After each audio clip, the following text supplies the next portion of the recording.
ಬೆಳಗ್ಗೆ 6 ಗಂಟೆಗೆ ನನ್ನ ಸ್ಟಾರ್ಟ್ ಆಗ್ತಿದೆ ನನ್ನ ಕೆಲಸ. ಆ್ಯಕ್ಚುಲಿಯಾಗಿ ಇದನ್ನು ರಾತ್ರಿನೇ ಮಾಡ್ತೀನಿ ಅಂತ ಹೇಳಿ ನಾನು ಹೇಳಿದ್ದೆ ಗುರುವಾರ. ಬಟ್ ನನ್ನ ಕೈಯಲ್ಲಿ ಮಾಡೋಕ್ಕಾಗಿರಲಿಲ್ಲ. ಯಾವ ಕಡೆದು ಆ ಕಡೆ ಪಾತ್ರೆ ಬಿಟ್ಬಿಟ್ಟು ನಾನು ಹೋಗಿ ಮಲಗಿಬಿಟ್ಟಿದ್ದೆ. ಸೊ ಮಲಗಿ ಬೆಳಗ್ಗೆ ಎದ್ದ ಮೇಲೆ ಇಷ್ಟೊಂದು ಕೆಲಸ ಇತ್ತು. ಹಾಗೆ ಗ್ಯಾಸ್ ಎಲ್ಲ ಕ್ಲೀನ್ ಮಾಡೋದಿರುತ್ತೆ ಅಲ್ಲ, ಸೊ ಗ್ಯಾಸ್ ಎಲ್ಲ ಕ್ಲೀನ್ ಮಾಡಿ ಆಮೇಲೆ ಡೈಲಿ ಯಾವ ಥರ ಎಲ್ಲ ರೊಟೀನ್ ಇರುತ್ತೋ ಅದೇ ಥರ ಡೈಲಿ ರೊಟೀನೇ ಇರುತ್ತೆ. ಅದೇ ಪೂಜೆ ಮಾತ್ರ ಬೆಳಗ್ಗೆ ಮಾಡೋದನ್ನ ಸಂಜೆ ಮಾಡಿದ್ದೀನಿ. ಯಾಕೆ ಅಂದರೆ ಹೋಟ್ಲ್ ಹತ್ರ ಹೋಗಿ ಬರೋಷ್ಟರೊಳಗಾಗಿ ಲೇಟ್ ಆಗೋಯಿತು.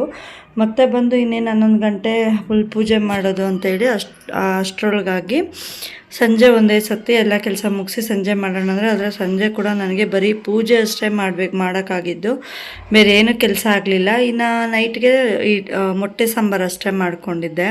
ಯಾಕಪ್ಪ ಅಂದರೆ ತುಂಬ ಕಾಲು ನೋವು ಜಾಸ್ತಿ ಆಗಿಬಿಟ್ಟಿತ್ತು. ನನಗೆ ಎದ್ದೇಳೋಕ್ಕೂ ಆಗ್ತಾ ಇರಲಿಲ್ಲ. ಸೊ ಇನ್ನು ಹೋಗ್ತಾ ತಲೆನೋವು ಜಾಸ್ತಿ ಆಯಿತು. ಮತ್ತೇನೋ ಒಂಥರ ಯಾವಾಗಲೂ ಕಾಯಿಲೆ ಅನ್ನೋ ಥರನೇ ಇದೆ ನನಗೆ. ಸೊ ಹಾಗಾಗಿ ಏನಾಯಿತು ಅಂದರೆ ಏನೂ ಮಾಡೋಕ್ಕಾಗಲಿಲ್ಲ. ಗ್ಯಾಸೆಲ್ಲ ಕ್ಲೀನ್ ಮಾಡಿ ಟೀ ಮಾಡಿದ್ದೆ. ನನ್ನ ಮಗಳಿಗೆ ಎತ್ಕೊಂಡು ಹೋಗಿಲ್ಲ. ಅವಳನ್ನ ಒಂದು ಜೋರಾಗಿ ಒಂದು ಗದ್ರೋಷ್ಟೊಳಗೆ ಪಾಪ ಅವಳು ಬಂದು ತೊಗೊಂಡು ಹೋದ್ಲು, ಅವಳಿಗೂ ಅವ್ರ ಅಪ್ಪನಿಗೂ. ಅವಳಿಗೆ ಆ್ಯಕ್ಚುಲಾಗಿ ನಾನು ಯಾವಾಗಲೂ ಟೀ ಕೊಡಲ್ಲ. ಬಟ್ ಅವಳು ಬೆಳಗ್ಗೆ ಹೊತ್ತು ನನ್ನ ಜೊತೆಗೆ ಎದ್ದಿರ್ತಾಳಲ್ವ, ಅವಾಗ ಕೇಳ್ತಾಳೆ. ಯಾವಾಗಲಾದರೂ ಒಂದು ಟೈಮ್ ಟೀ ಕೊಡ್ತೀನಿ. ಸೊ ಅವಳಿಗೆ ನಾನು ಟೀ ಕೊಟ್ಬಿಟ್ಟು ಅವರಪ್ಪ ಕೂಡ ಕೇಳಿದೆ. ಹಾಗೆ ಅಲ್ಲಿನ ಅಡುಗೆ ಮನೆ ರೂಮ್ದೆಲ್ಲ ಇಲ್ಲೇ ಗ್ಯಾಸ್ ಸ್ಟವ್ ಮೇಲೆ ಇಟ್ಕೊಂಡಿದ್ದೆ. ಎಲ್ಲ ನೀಟಾಗಿ ಉಜ್ಜಿ ಅವನ್ನೆಲ್ಲ ಕೊಟ್ಟು ನಾನು ಮತ್ತೆ ಈರುಳ್ಳಿ ಎಲ್ಲ ಕಟ್ ಮಾಡೋಕ್ಕೆ ಹೋದೆ. ಲೆಮನ್ ರೈಸ್ ಮಾಡಿದ್ರು, ಅದಕ್ಕೆ ಮಾಡೋಕ್ಕೆ ಹೋಗಿದ್ದೆ. ಸೊ ಯಾರೆಲ್ಲ ಫಸ್ಟ್ ಟೈಮ್ ನನ್ನ ಚಾನಲ್ ನೋಡ್ತಿದ್ದೀರಾ ಪ್ಲೀಸ್ ಸಬ್ಸ್ಕ್ರೈಬ್ ಮಾಡ್ಕೊಳ್ಳಿ. ಹಾಗೆ ಪಕ್ಕದಲ್ಲಿರೋ ಬೆಲ್ ಬಟನ್ನ ಕ್ಲಿಕ್ ಮಾಡಿ ನಾನು ಹಾಕೋಂಥ ವೀಡಿಯೋಸ್ ನಿಮಗೆ ಬರುತ್ತೆ. ಡೈಲಿ ರೊಟೀನ್ ಇದು. ನನ್ನ ಡೈಲಿ ಏನೆಲ್ಲ ಕೆಲಸ ಇರುತ್ತೆ, ಎಷ್ಟೊತ್ತಿಗೆ ಎದ್ದೇಳ್ತೀನಿ, ಎಷ್ಟು ವರ್ಕ್ ಇರುತ್ತೆ ನನಗೆ. ಹೋಟೆಲ್ ಕೆಲಸ ಮಾಡಿಕೊಂಡು ಯೂಟ್ಯೂಬ್ಗೆ ವೀಡಿಯೋಸ್ ಮಾಡಿಕೊಂಡು ಇಷ್ಟೆಲ್ಲ ಕಷ್ಟಪಟ್ಟು ವೀಡಿಯೋಸ್ ಮಾಡ್ತಾಯಿದ್ದೀನಿ. ದಯವಿಟ್ಟು ನನ್ನ ಚಾನಲ್ನ ನೋಡಿ ಸಪೋರ್ಟ್ ಮಾಡಿ. ಹಾಗೆ ಪಕ್ಕದಲ್ಲಿರೋ ಬೆಲ್ ಬಟನ್ನ ಕ್ಲಿಕ್ ಮಾಡಿ. ದಯವಿಟ್ಟು ನನ್ನ 5 ತಿಂಗಳಾಗಿದೆ ನನ್ನ ಚಾನಲ್ಲಿ ಮೋನೋ ಆನ್ ಆಗಿ. ಪ್ಲೀಸ್ ಪ್ರತಿಯೊಬ್ಬರು ನನ್ನ ವೀಡಿಯೋಸ್ನ ನೋಡಿ ನನಗೆ ಸಪೋರ್ಟ್ ಮಾಡಿ ಅಂತ ಕೇಳ್ಕೊಳ್ತಾ ಇದ್ದೀನಿ. ಇದು ರಿಕ್ವೆಸ್ಟೆಡ್ ವಿಡಿಯೋ ಅಂತಲೇ ಅನ್ಕೋಬೋದು ನೀವು. ದಯವಿಟ್ಟು ವೀಡಿಯೋಸ್ನ ನೋಡಿ ನನಗೆ ಸಪೋರ್ಟ್ ಮಾಡಿ ಪ್ಲೀಸ್. ತುಂಬ ಕಷ್ಟಪಟ್ಟು ನಾನು ವೀಡಿಯೋಸ್ ಮಾಡ್ತಾಯಿದ್ದೀನಿ. ಸೊ ಇನ್ನು ಡೈಲಿ ರೊಟೀನು ಇದು. ನೈಟ್ ಕೂಡ ನಾನು ಎಲ್ಲ ಕೆಲಸ ಮಾಡೋದು ತೋರಿಸ್ತೀನಿ ಅಂತ ಹೇಳಿದೆ. ಬಟ್ ಊಟ ಮಾಡೋಷ್ಟರೊಳಗಾಗಿ ನನಗೆ ಸುಸ್ತಾಗೋಯಿತು. BP ಬೇರೆ ಲೋ ಇದೆ ಅಂತ ಹೇಳಿದ್ರು ಡಾಕ್ಟ್ರು. ಸೊ ಹಾಗಾಗಿ ರೆಸ್ಟ್ ಮಾಡೋಣ, ಯಾಕೆ ತುಂಬ ತಲೆ ಸುತ್ತಿತ್ತು, ಎಲ್ಲಾದರೂ ಬಿದ್ದೋಗ್ತೀನಿ ಅಂತ ಹೇಳಿ ಹೋಗಿ ಮಲಗಿಬಿಟ್ಟೆ. ಸೊ ನಾನು ಇದನ್ನು ಫುಲ್ಲಾಗಿ ನಿಮಗೆ ತೋರಿಸ್ತೀನಿ, ಎಲ್ಲಿ ಏನೆಲ್ಲ ಆಗಿತ್ತು ಕೆಲಸ, ಎಷ್ಟೆಲ್ಲ ಮಾಡಿದ್ದೀನಿ ಅಂತ. ಪ್ಲೀಸ್ ಯಾರೆಲ್ಲ ಇನ್ನೂ ಚಾನಲ್ನ ಸಬ್ಸ್ಕ್ರೈಬ್ ಮಾಡ್ಕೊಂಡಿಲ್ಲ ದಯವಿಟ್ಟು ಸಬ್ಸ್ಕ್ರೈಬ್ ಮಾಡಿಕೊಂಡು ನನಗೆ ಸಪೋರ್ಟ್ ಮಾಡಿ. ಹಾಗೆ ನನ್ನ ಪೂರ್ತಿ ವೀಡಿಯೋಸ್ನ ನೋಡಿ ನನಗೆ ಈ ತಿಂಗಳಾದರೂ ಯೂಟ್ಯೂಬಿಂದ ಅಮೌಂಟ್ ಬರೋ ಥರ ಆಗಲಿ ಅಂತ ನಿಮ್ಮೆಲ್ಲರ ಆಶೀರ್ವಾದ ಪ್ರೀತಿ ನಿಮ್ಮ ಮನೆ ಮಗಳ ಮೇಲೆ ಇರಲಿ ಅಂತ ಕೇಳ್ಕೊಳ್ತಾ, ದಯವಿಟ್ಟು ನಿಮ್ಮ ಮನೆ ಮಗಳನ್ನ ಬೆಳೆಸಿ ಅಂತ ಕೇಳ್ಕೊಳ್ತಾ ಇದ್ದೀನಿ. Thank you so much. Video full ನೋಡಿ ಪ್ಲೀಸ್, ಎಲ್ಲೂ ಸ್ಕಿಪ್ ಮಾಡೋಕ್ಕೆ ಹೋಗ್ಬೇಡಿ. ಪೂರ್ತಿ ವಿಡಿಯೋನ ನೋಡಿ ನನಗೆ ಸಪೋರ್ಟ್ ಮಾಡಿ.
ಮಗಳಿಗೆ ಹೊಟ್ಟೆ ನೋವು ಜಾಸ್ತಿ ಆಗಿತ್ತು.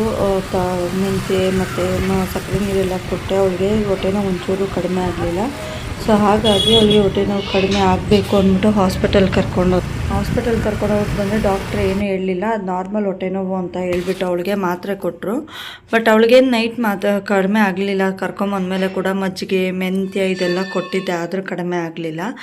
ಇನ್ನು ಮೊಟ್ಟೆ ಸಾಂಬಾರು ಮಾಡೋಣ ಅಂತ ಹೇಳ್ಬಿಟ್ಟು ಒಂದು 8 ಮೊಟ್ಟೆ ಹಾಕಿ ಪುದೀನ, ಕೊತ್ತಂಬರಿ, ಚಕ್ಕೆ, ಲವಂಗ, ಕೊಬ್ಬರಿ, ಹಸಿಮೆಣಸಿನ್ಕಾಯಿ, ಈರುಳ್ಳಿ, ಟೊಮೆಟೊ, ಬೆಳ್ಳುಳ್ಳಿ ಎಲ್ಲದನ್ನು ಹಾಕ್ಬಿಟ್ಟು ಧನಿಯಾ ಪುಡಿ, ಖಾರದ ಪುಡಿ, ಒಣಮೆಣ್ಸಿನ್ಕಾಯಿ ಸ್ವಲ್ಪ ಎಲ್ಲನೂ ಹಾಕಿ ನಾನು ಫ್ರೈ ಮಾಡ್ಕೊತೀನಿ. ಫ್ರೈ ಮಾಡ್ಕೊಂಡು ಆಮೇಲೆ ಮಿಕ್ಸಿಗೆ ಹಾಕಿ ಮೊಟ್ಟೆ ಹಾಕಬೇಕಾದ್ರೆ ಬಿಡಿಸ್ಬಿಟ್ಟು ಅದಕ್ಕೂ ಮುಂಚೆ ಮಸಾಲೆ ಹಾಕೋಕ್ಕೂ ಮುಂಚೆ 2 ಅಲ್ವಾ 3 ಮೊಟ್ಟೆನ ನಾರ್ಮಲಾಗಿ ನಾವು ಫ್ರೈ ಮಾಡ್ಕೊಳ್ಳೋಕ್ಕೆ ಹೊಡಿತೀವಲ್ವ ಎಗ್ ಬುರ್ಜಿ, ಆ ಥರ ಹೊಡೆದ್ಬಿಟ್ಟು ನೀವು ಫ್ರೈ ಮಾಡಿಬಿಟ್ಟು ಅದರೊಳಗಡೆ ಮಸಾಲೆ ಹಾಕಿ ಆಮೇಲೆ ಮೊಟ್ಟೆ ಹಾಕಿ ಡಿಫ್ರೆಂಟ್ ಟೇಸ್ಟ್ ಕೊಡುತ್ತೆ, ತುಂಬಾ ಚೆನ್ನಾಗಿರುತ್ತೆ. ಸೊ ಇನ್ನು ನಾನು ಬೇಗ ಕೆಲಸ ಮಾಡೋಣ ಅಂತ ಹೇಳ್ಬಿಟ್ಟು ಬೇಗ ಮಾಡ್ಕೋತಾ ಇದ್ದೆ. ಅಷ್ಟರೊಳಗೆ ನನ್ನ ತಂಗಿ ಅವ್ರ ಯಜಮಾನ್ರು ಸಾಂಬಾರು ಕೇಳಿದ್ರು. ಅವ್ರಿಗೂ ತೊಗೊಂಡೋಗಿ ಕೊಟ್ಟೆ. ಮಗಳಿಗೆ ಮಜ್ಜಿಗೆ ಅನ್ನ ಕೊಟ್ಟೆ. ಅಮ್ಮನಿಗೆ ಅಕ್ಕ ಮನೆಯಿಂದ ಸಾಂಬಾರು ತಂದು ಕೊಟ್ಟೆ. ಸೊ ಮುದ್ದೆ ಮಾಡಿ ಆ ಸಾಂಬಾರು ಬಿಸಿ ಮಾಡಿ ಅವ್ರಿಗೆ ಊಟ ಇಟ್ಬಿಟ್ಟು ನನಗೆ ಮಧ್ಯಾಹ್ನದ ಬೆಳಗ್ಗೆದ ಅನ್ನ ಇತ್ತು, ಅದಕ್ಕೆ ಅಡ್ಜಸ್ಟ್ ಮಾಡ್ಕೊಂಡು ಅಂತೇಳಿ ತಿನ್ನೋಷ್ಟರೊಳಗೆ ಅನ್ನ ಅಳಸೋಗಿತ್ತು. ಸೊ ಇನ್ನು ಅಷ್ಟೊತ್ತಿನಲ್ಲಿ ಮಾಡೋಕ್ಕಾಗಲ್ಲ ಅಂತೇಳಿ ಮೇಲೆ ಅನ್ನ ತೊಗೊಂಡು ನಾನು ತಿನ್ಬಿಟ್ಟು ಚೆನ್ನಾಗಿರೋದು ಯಜಮಾನ್ರಿಗೆ ಕೊಟ್ಬಿಟ್ಟು ಸೊ ಇನ್ನು ಊಟ ಮುಗಿಸಿ ಮಲ್ಗೋಣ ಅಂತೇಳಿ ನನ್ನ ಕೈಲಿ ಆಗಲಿ ನಾನು ಬೀಗ ಹಾಕು ಅಂತೇಳಿ ಹೋಗಿ ನಾನು ಮಲಗಿಬಿಟ್ಟೆ.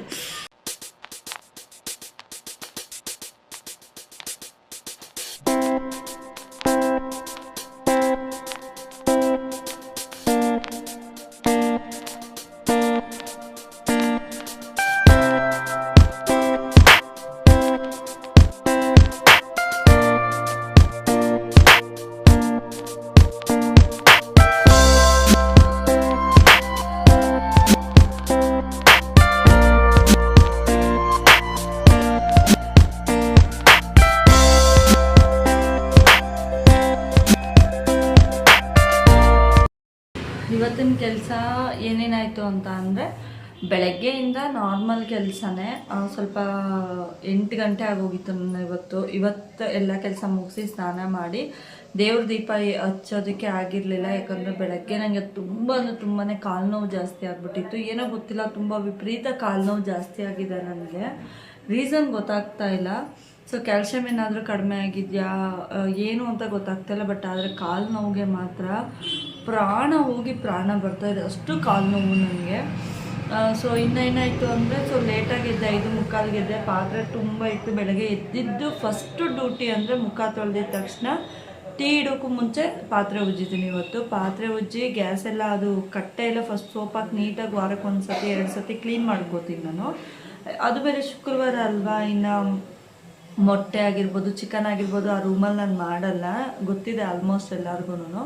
ಸೊ ಇದೇ ರೂಮಲ್ಲಿ ಮಾಡೋದ್ರಿಂದ ಆದರೂ ಒಂಥರ ಸಮಾಧಾನ ಇರೋದಿಲ್ಲ. ಸೊ ಎಲ್ಲ ಸೋಪ್ ಹಾಕಿ ನೀಟಾಗಿ ತೊಳೆಯೋಷ್ಟರೊಳಗೆ ಟೈಮ್ ಆಗೋಯಿತು, ಜಾಸ್ತಿ ಇತ್ತು ಪಾತ್ರೆ. ಸೊ ಎಲ್ಲ ಉಜ್ಜಿಬಿಟ್ಟು ಈಚೆ ಬಂದು ಇನ್ನು ಹೋಟೆಲ್ಗೆ ಸ್ಟಾರ್ಟ್ ಮಾಡ್ಕೊಂಡ್ರಿ ಕೆಲಸ. ಇವತ್ತು ಚಿತ್ರಾನ್ನ ಮಾಡ್ತಾಯಿದ್ದು. ಸೊ ಈರುಳ್ಳಿ ಕಟ್ ಮಾಡೋ ಅದು ಇದು ಕೆಲಸ ತುಂಬಾ ಇತ್ತು. ಇಲ್ಲೆಲ್ಲ ಮುಗಿಸ್ಕೊಂಡು ಮತ್ತು ಒಂದು 4-5 ಪ್ಲೇಟ್ ಇಡ್ಲಿಗೆ ಬಂದರು ಮನೆ ಹತ್ರನೇ. ಅದನ್ನು ಕೊಟ್ಟು ನಾನು ಸ್ನಾನಕ್ಕೆ ಹೋದೆ. 8:30 ಆಗೋಯಿತು. ಹಾಗೆ ತಲೆಗೆ ಬಟ್ಟೆ ಸುತ್ಕೊಂಡು ಹೋಗ್ಬಿಟ್ಟೆ ನಾನು.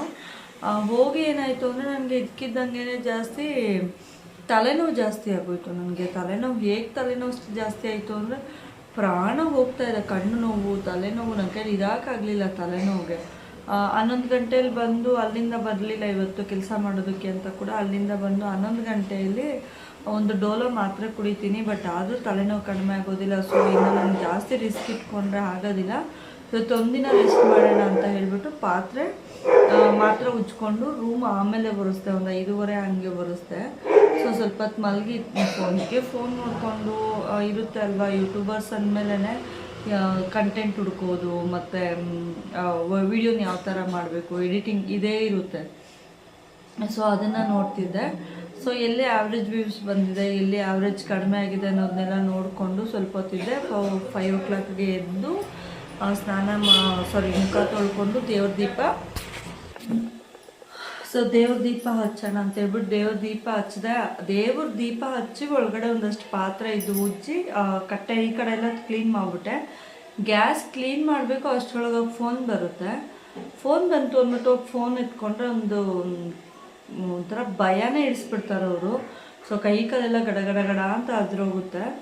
ಸೊ ಅಲ್ಲಿಂದ ಮನೆಯಿಂದ ಬೇಗ ಬೇಗ ಹೋಗಿ ನಂಗೆ ಸ್ವಲ್ಪ ಭಯ ಜಾಸ್ತಿ ಆಯಿತು. ಆಗ ನಮ್ಮ ಚಿಕ್ಕಮ್ಮನ ಕರ್ಕೊಂಡು ಅಲ್ಲಿಗೆ ಹೋದೆ.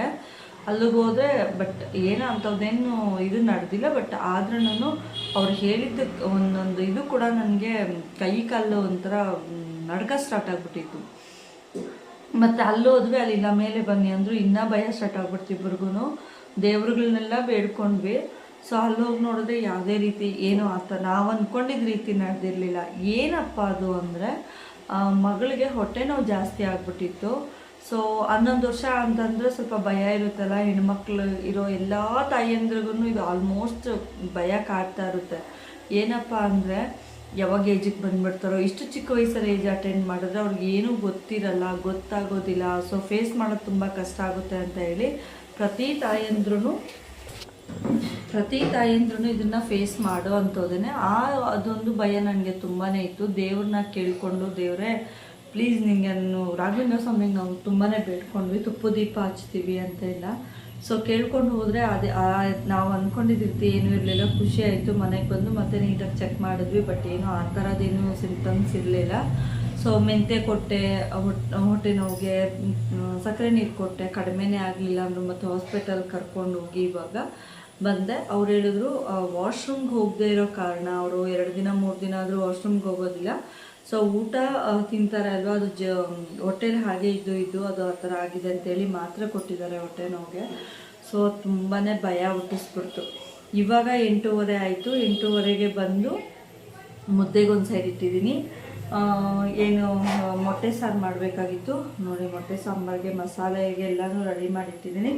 ಮೊಟ್ಟೆ ಕೂಡ ಬೆಂದಿದೆ. ಅಮ್ಮ ಮೊಟ್ಟೆ ಸಾರು ತಿನ್ನೋದಿಲ್ಲ, ಅದಕ್ಕೆ ಅಕ್ಕ ಮನೆಯಲ್ಲಿ ಆಲೂಗಡ್ಡೆ ಗಡ್ಗಟ್ಟನ ತಂದು ಇಟ್ಟಿದ್ದೀನಿ. ಇನ್ನು ನಾನು ಮುದ್ದೆಗೆ ಹಿಟ್ಟು ಹಾಕಿಬಿಟ್ಟು ಇದಕ್ಕೆ ಮಸಾಲೆ ರುಬ್ಬಿ ಮಸಾಲೆ ಹಾಕಿದ್ರೆ ಮುದ್ದೆ ಮುಗೀತು. ಇವತ್ತಿಂದು ಏನೂ ಕೆಲಸ ಮಾಡಲಿಲ್ಲ, ಆಚೆ ತೊಳಿಲಿಲ್ಲ, ಏನೂ ಇಲ್ಲ. ಜಸ್ಟ್ ಪಾತ್ರೆ ಒಂದು ಜೋಡಿಸಿ ನಂಗೆ ಮತ್ತೆ ತಲೆನೋವು ಸ್ಟಾರ್ಟ್ ಆಗಿದೆ. ಸೊ ಮಾತ್ರೆ ತಂದಿದ್ದೀನಿ, ಕುಡಿದುಬಿಟ್ಟು ಮಲಗಿಬಿಡೋಣ ಅಂತ. ಇನ್ನು ಒಳಗಡೆ ನೋಡೋಕೆ ಹೋದರೆ ಸ್ವಲ್ಪ ಕಟ್ಟೆ ಒರೆಸ್ಬೇಕು. ಊಟ ಮಾಡಿದ್ದು ಒಂದು 4-5 ತಟ್ಟೆ ಬೀಳುತ್ತೆ, ಆಚೆ ಒಳಗಡೆ 2 ಬೀಳುತ್ತೆ. ಚಿಕನ್ನು ಮೊಟ್ಟೆ ಮಾಡಿದ್ರೆ ಇಲ್ಲಿ ಆಚೆ ಬಿಟ್ಟು ಅಲ್ಲಿ ತೊಗೊಂಡೋಗಲ್ಲ. ಅಲ್ಲಿ ನಾರ್ಮಲ್ ವೆಜ್ ಮಾತ್ರ, ಟೀ ಕಾಫಿ ಸ್ವಲ್ಪ, ಮತ್ತು ಇವಾಗ ಅಮ್ಮ ಊಟ ಮಾಡೋದು ಈ ಥರದ್ದೆಲ್ಲ ಬೀಳುತ್ತೆ, ಅದನ್ನೆಲ್ಲ ನೀಟಾಗಿ ಉಜ್ಜಾಕಬೇಕು. ಇಷ್ಟೇ ಇವತ್ತಿನ ಕೆಲಸ ಮುಗೀತು. ಸೊ ಇವತ್ತು ನನಗೆ ಹೆಲ್ತ್ ಒಂಥರ ಇದ್ದಿದ್ದಕ್ಕೂ ಅವಳಿಗಾಗಿದ್ದಕ್ಕೂ ನನ್ನ ಟೆನ್ಷನ್ಗೆ ಏನು ಮಾಡಬೇಕು ಅಂತ ಗೊತ್ತಾಗಿಲ್ಲ. ಆ್ಯಂಡ್ ಇನ್ನೊಂದೇನಪ್ಪ ಅಂದರೆ ನನ್ನ ಕೆಲವೊಂದು ಟೈಮ್ನ ಅಂಗಡಿಗೆ ಸ್ಪೆಂಡ್ ಮಾಡ್ತಿದ್ದೀನಿ. ಅಂದರೆ ನನಗೆ ಮುಂದೆ ಏನೋ ಗೊತ್ತಿಲ್ಲ, ಬಟ್ ಇವಾಗ ಅಲ್ಲಿಗೆ ಹೋಗಬೇಕು, ಸ್ವಲ್ಪ ಹೊತ್ತಲ್ಲಿ ಕೂರಬೇಕು, ಬಂದವ್ರ ಜೊತೆ ವ್ಯಾಪಾರ ಮಾಡಬೇಕು ಅಂತ ಅನಿಸುತ್ತೆ. ಸೊ ಅಲ್ಲಿಗೆ ಹೋಗಿ ಸ್ವಲ್ಪ ಹೊತ್ತು ವ್ಯಾಪಾರ ಮಾಡ್ತೀನಿ. ಬಟ್ ಇವತ್ತು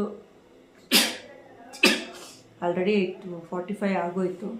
ಸೊ ಇನ್ನು ಹೋಗ್ತೀನೋ ಇಲ್ಲೋ ಗೊತ್ತಿಲ್ಲ. ಹೋದರೆ ನಾನು ನೆಕ್ಸ್ಟ್ ಟೈಮ್ ವೀಡಿಯೋ ಮಾಡಿ ಹಾಕ್ತೀನಿ. ಸೊ ಯಾರೆಲ್ಲ ನನ್ನ ಚಾನಲ್ನ ನೋಡ್ತಿದ್ದೀರಾ ಪ್ಲೀಸ್ ಸಬ್ಸ್ಕ್ರೈಬ್ ಮಾಡ್ಕೊಳ್ಳಿ. ಹಾಗೆ ಪಕ್ಕದಲ್ಲಿರೋ ಬೆಲ್ ಬಟನ್ನ ಕ್ಲಿಕ್ ಮಾಡಿ. ನಾನು ಹಾಕುವಂಥ ವೀಡಿಯೋಸ್ ನಿಮಗೆ ಬರುತ್ತೆ. ಹಾಗೆ ಲೈಕ್ ಮಾಡೋದನ್ನ ಮರಿಬೇಡಿ. ನೀವು ಮಾಡೋ ಲೈಕ್ ನನಗೆ ಹೊಸ ವೀಡಿಯೋಸ್ ಮಾಡೋದಕ್ಕೆ ಮೋಟಿವೇಶನ್ ಸಿಗ್ದಂಗೆ ಆಗುತ್ತೆ. ಹಾಗೆ ತುಂಬ ರಿಕ್ವೆಸ್ಟ್ ಮಾಡಿ ಕೇಳ್ಕೊಳ್ತಾ ಇದ್ದೀನಿ. 5 ತಿಂಗಳಿಂದ ನನಗೆ ಯಾವುದೇ ರೀತಿ 1 ರೂಪಾಯಿ ಕೂಡ ಬಂದಿಲ್ಲ. ಈ ತಿಂಗಳಾದರೂ ದುಡ್ಡು ತೊಗೊಳ್ಳಬೇಕು, ಹಾಗೆ ವಿಡಿಯೋಸ್ ಓಡಬೇಕು ಅನ್ನೋದು ನನಗೊಂದು ಆಸೆ. ಸೊ ಪ್ಲೀಸ್ ನನ್ನ ವೀಡಿಯೋಸ್ನ ನೋಡಿ ನನಗೆ ಸಪೋರ್ಟ್ ಮಾಡಿ ಅಂತ ಕೇಳ್ಕೊಳ್ತಾ ಇದ್ದೀನಿ. ಮತ್ತು ವ್ಲಾಗ್ ಜೊತೆ ನಾನು ನಿಮಗೆ ಸಿಗ್ತೀನಿ. Thank you so much. ಹೀಗೆ ನನ್ನ ವೀಡಿಯೋಸ್ನ ನೋಡ್ತಾ ಇರಿ, ನನಗೆ ಸಪೋರ್ಟ್ ಮಾಡ್ತಾಯಿರಿ. ಹಾಗೆ ಇವತ್ತು ನಾನು ಮಲ್ಗೋವರೆಗೂ ಎಷ್ಟೆಲ್ಲ ಆಗುತ್ತೆ ಅಷ್ಟೂ ಕವರ್ ಮಾಡೋಣ ಅಂತ ಅಂದ್ಕೊಂಡಿದ್ದೀನಿ. ಮುದ್ದೆ ಮಾಡೋದು ಮತ್ತು ಸಾಂಬಾರು ಮಾಡೋದು ಎಲ್ಲದನ್ನು ಕಂಟಿನ್ಯೂಸ್ ಆಗಿ ತೋರಿಸೋಣ ಅಂತ ಅಂದ್ಕೋತಾ ಇದ್ದೀನಿ. ದಯವಿಟ್ಟು ವೀಡಿಯೋಸ್ನ ನೋಡಿ ಸಪೋರ್ಟ್ ಮಾಡಿ. ಬನ್ನಿ ಕಂಟಿನ್ಯೂ ಮಾಡೋಣ ವ್ಲಾಗ್ನ. ಮಲ್ಗೋವರೆಗೂ ಕಂಟಿನ್ಯೂ ಮಾಡ್ತೀನಿ. ಇವತ್ತು ನೋಡಿ ನನಗೆ ಆಶೀರ್ವಾದ ಮಾಡಿ ನನ್ನ ವೀಡಿಯೋಸ್ನ ಹೆಚ್ಚು ಜನಕ್ಕೆ ಶೇರ್ ಮಾಡಿ. Thank you all, love you all. ನಾನಿಲ್ಲಿ ಮೊದಲೇ ಹೇಳ್ದಂಗೆ ಇವಾಗ ಮಸಾಲೆನ ಫಸ್ಟು ಮಿಕ್ಸಿಗೆ ಹಾಕ್ಕೊಂಡು ಮಸಾಲೆ ಮಾಡ್ಕೊಂಡಿದ್ದ ತಕ್ಷಣ ಆಮೇಲೆ ಒಲೆ ಮೇಲೆ ಮೊಟ್ಟೆ 2 ಹೊಡೆದುಬಿಟ್ಟು ಅದನ್ನು ಸಾಂಬಾರು ಮಾಡೋದು ತುಂಬಾ ಚೆನ್ನಾಗಿರುತ್ತೆ. ಇನ್ನೇನು ಕೆಲಸ ಇಲ್ಲ, ತೋರಿಸ್ತೀನಿ ಅಂತ ಹೇಳಿದೆ, ಬಟ್ ನನ್ನ ಕೈಯಲ್ಲಿ ಆಗಲಿಲ್ಲ. ಇಷ್ಟೇ. ಇನ್ನು ಒಳಗಡೆ ಹೋಗಿ ಎಷ್ಟು ಪಾತ್ರೆ ಇತ್ತು ಅಂತೆಲ್ಲ ತೋರಿಸ್ಬಿಟ್ಟು ನಾನು ಈ ವಿಡಿಯೋನ ಇಲ್ಲಿಗೆ ಕ್ಲೋಸ್ ಮಾಡ್ತಾಯಿದ್ದೀನಿ. ಫ್ರೈಡೇ ಫುಲ್ ಡೇ ವ್ಲಾಗ್ ಇದ್ದೇನೆ. ಸೊ ಯಾರೆಲ್ಲ ಫಸ್ಟ್ ಟೈಮ್ ಚಾನಲ್ ನೋಡ್ತಿದ್ದೀರಾ ಪ್ಲೀಸ್ ಸಬ್ಸ್ಕ್ರೈಬ್ ಮಾಡ್ಕೊಳ್ಳಿ. ಹಾಗೆ ಪಕ್ಕದಲ್ಲಿರೋ ಬೆಲ್ ಬಟನ್ನ ಕ್ಲಿಕ್ ಮಾಡಿ ನಾನು ಹಾಕೋಂಥ ವಿಡಿಯೋಸ್ ನಿಮಗೆ ಬರುತ್ತೆ. ಹಾಗೆ ಲೈಕ್ ಮಾಡೋದನ್ನ ಮರಿಬೇಡಿ. ನೀವು ಮಾಡೋ ಲೈಕ್ ನಂಗೆ ಹೊಸ ವಿಡಿಯೋಸ್ ಮಾಡೋದಕ್ಕೆ ಮೋಟಿವೇಶನ್ ಸಿಕ್ದಂಗೆ ಆಗುತ್ತೆ. ಹಾಗೆ ನಾನು ಡೈಲಿ ವ್ಲಾಗ್ಸ್ ಜೊತೆ ಡೈಲಿ ನಿಮಗೆ ಸಿಗ್ತಾ ಇರ್ತೀನಿ. ದಯವಿಟ್ಟು ನನ್ನ ವೀಡಿಯೋಸ್ನ ನೋಡಿ ನನಗೆ ಸಪೋರ್ಟ್ ಮಾಡಿ. ಈ ತಿಂಗಳಾದರೂ ನನ್ನ ಯೂಟ್ಯೂಬಿಂದ ನಾನು ಈ ತಿಂಗಳಾದರೂ ಅಮೌಂಟ್ ತೊಗೋಬೇಕು ಅಂತ ಆಸೆ ಪಡ್ತಾ ಇದ್ದೀನಿ. ದಯವಿಟ್ಟು ನನ್ನ ವೀಡಿಯೋಸ್ನ ನೋಡಿ ಸಪೋರ್ಟ್ ಮಾಡಿ, ರಿಕ್ವೆಸ್ಟ್ ಮಾಡಿ ಕೇಳ್ಕೊಳ್ತಾ ಇದ್ದೀನಿ. ನಿಮ್ಮನೆ ಮಗಳನ್ನ ಹೆಚ್ಚು ವೀಡಿಯೋಸ್ ನೋಡಿ ಬೆಳೆಸಿ ಅಂತ ಕೇಳ್ಕೊಳ್ತಾ ಇದ್ದೀನಿ. Thank you so much. Love you all. Bye bye.